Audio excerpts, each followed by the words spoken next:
Alright, so let's get into the Blu-rays now. Got another good stack of Blu-rays here, so let's get into it. We have Salad Days. I talked about this one in a review also. It's a really interesting punk documentary, Washington, D.C. punk documentary. Pretty much about the history of punk from 1980 to 1990. Really interesting documentary from NVD was sent to me to review. So if you guys get a chance to pick this one up, I'd say give it a watch if you like documentaries and if punk is your thing. I think it's really well done and a bunch of interviews. But listen to my review to hear more about it if you are interested in that. Next we have The Last House on the Left. I picked this up because we were going to do a show on the 22 Shots of Moods and Horror podcast on this movie and The Hills Have Eyes, which actually ended up happening. But if you guys want to know why I wasn't on the show for the last 2 weeks, just listen to the show and you find out. Like I said, I've been really busy working on films and things like that, so I wasn't able to be on the past few weeks. But I'll be on again starting this week. But Last House on the Left, I didn't actually have this movie at all, so I'm finally happy to pick this up. Right when Wes Craven passed away, I picked this up. So it's Last House on the Left. I'm not going to say much more about it. It's fantastic. That's about it. I just got this sent to me yesterday, actually, or 2 days ago. I got this in the mail, but I would expect that we'd be doing it soon on the podcast, talking about it. That is a film called Bloody Knuckles, sent to me by Artsploitation. This is a Canadian film. Like I said, I just got this, so I haven't got around to check it out yet, but this is supposed to be a really hilarious movie from Canada, so very excited to check this one out. It's very strange and weird in that cover art. Oh, look at that! Autofocus! Oh, it's the first time I've had to use it. Really funny. Look at that. really funny cover art. So I'm very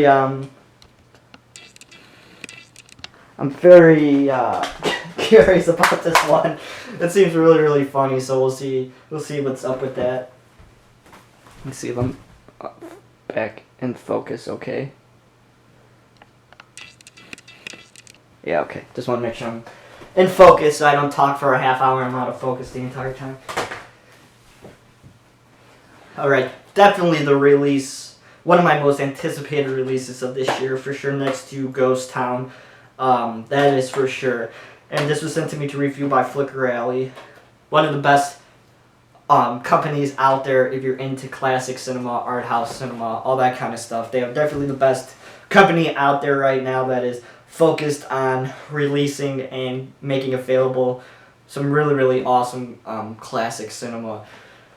And this is definitely one of my most anticipated releases of the year, and that is the masterworks of American avant-garde experimental films from 1920 to 1970. It's a really fantastic set from Flicker Alley. I'm still going through this. It's like I said, it's like 4 or 5 hours worth of stuff, so I'm still going through this. So I'll definitely do a feature-length review on this when I get around to completing all the shorts. But started in 1920, this set, with a really interesting short called Manhattan, which is pretty much just a type of a documentary based on a poem of Manhattan. It's really interesting, and it's cool to see New York in 1920 like that. And then it starts to get into some weird stuff. But it has a meaning, but it's different to everybody. That's what I love about these avant-garde experimental films, that everybody gets something different out of them. So like I said, I'm working my way through this right now. I'm through the 1930s, so I have still the 40s, 50s, 60s, and 70s to get through, but I'm working my way through it, so I'll have definitely a feature-length review of this when I get to it. But this is definitely one of the most fantastic releases of this year if you're into that kind of stuff like I am. It's really fantastic. It's got this really... I'll come back behind here again and show you guys this. Let me focus. This really fantastic book about every short and what they're about and the restoration efforts and all that kind of stuff. Just really, really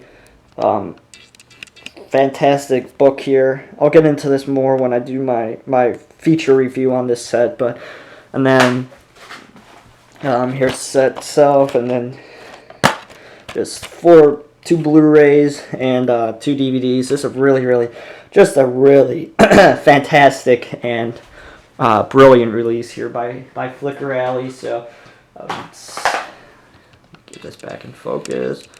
So stay tuned to my review on this coming up soon. It's probably be my next video. I'll be digging into this set a lot further and talking about some of my highlights, some of my favorite shorts on this set and things like that. So really fantastic. Thank you, Flicker Alley, for sending me that. You guys are really amazing, and I really look forward to seeing your restoration of Sherlock Holmes at the Chicago International Film Fest coming up. Really, really looking forward to seeing that. Next we have Angst, released by Cult Epics. Definitely my favorite film that I've watched this year.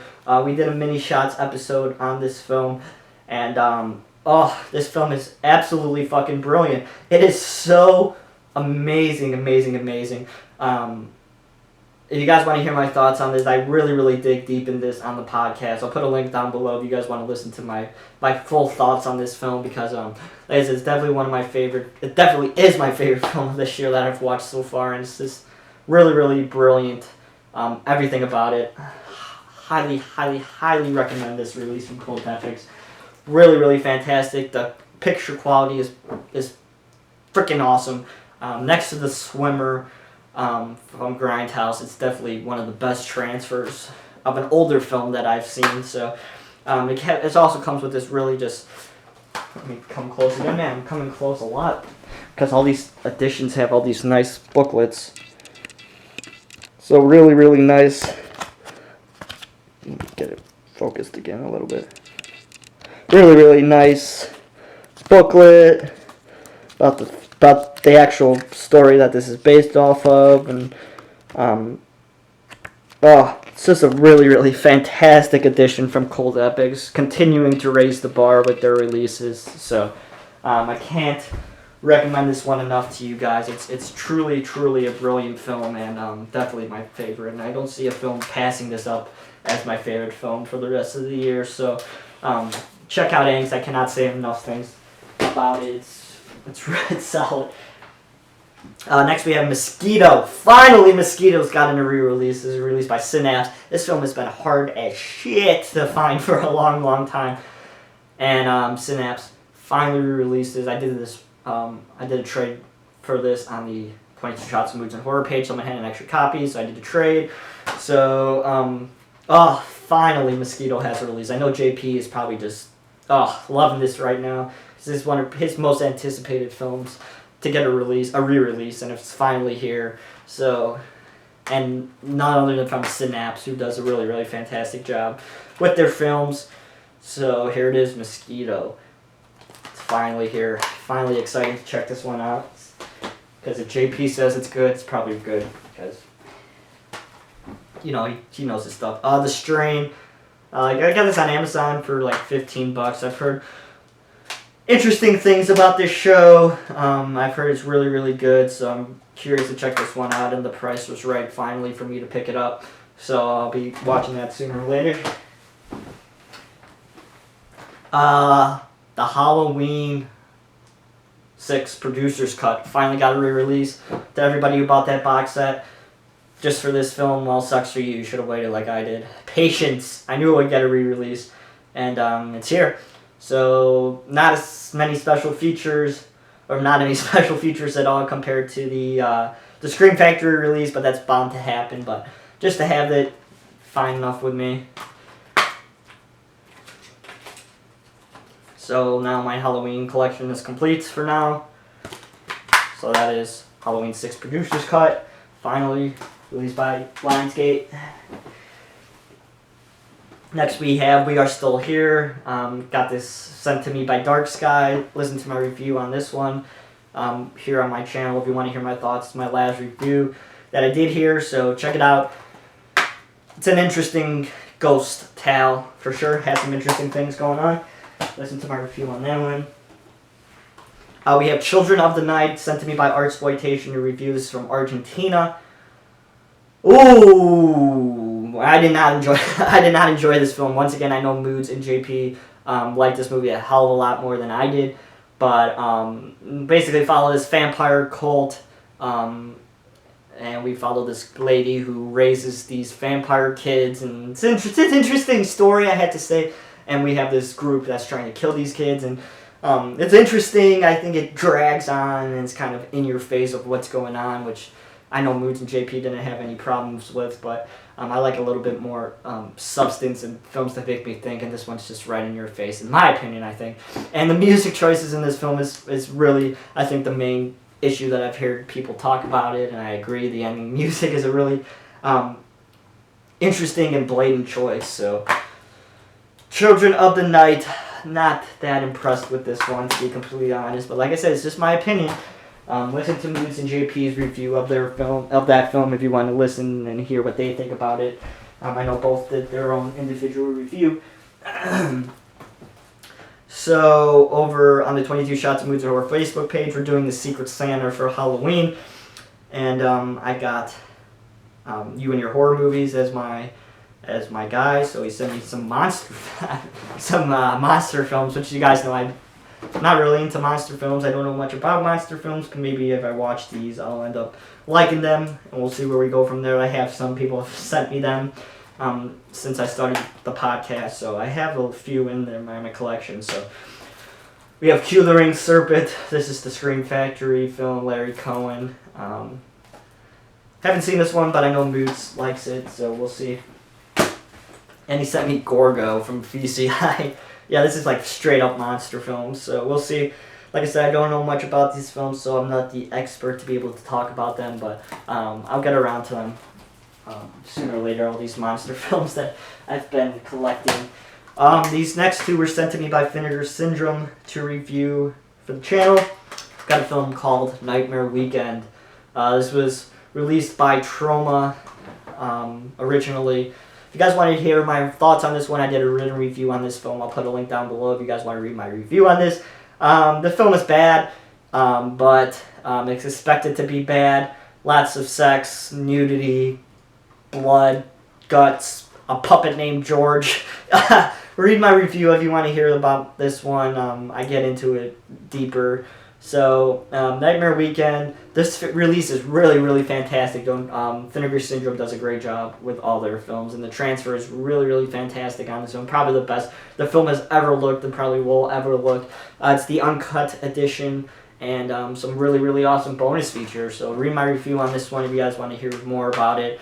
But, really, really nice edition from Vinegar Syndrome for a somewhat iffy, cheesy, bad movie. So, Nightmare Weekend. And finally, they sent me Hidden in the Woods. This is a slasher from 1981. I'll do another written review on this one. This could be my next written review that I do for them. It's an interesting slasher film. I'll get into it later on. I know some people really dislike this movie, but I'll talk about it more in my written review. I don't want to get into it too much because I'll write about it. But, yeah, Don't Go in the Woods Alone from 1981, released by Vinegar Syndrome. So that is a new label I'll start working to do reviews on. So if you guys like my written review on that Nightmare Weekend, let me know. And I'll bounce between video review and written review for them. So let me know what you guys think. So thanks again, everybody, for watching. I hope you guys enjoyed this long update. Like I said, I had a lot of stuff to talk about. So if you guys like this video, please give it a thumbs up. As always, you can follow me on Twitter at twitter.com/NESRuler22. And as always, you can read my written reviews on the 22 Shots of Moods and Horror podcast. It's 22 Shots of Moods and Horror.com. 22 Shots of Moods and Horror.com. Find my written reviews, podcast, everything's over there on the site. So go over to the site and check it out. Got a whole bunch of stuff over there from JP and Moods and a whole bunch of other people. So go over there, check the site out, and I'll talk to you guys soon. Thanks, everybody. Hope everybody has a good week. See you guys.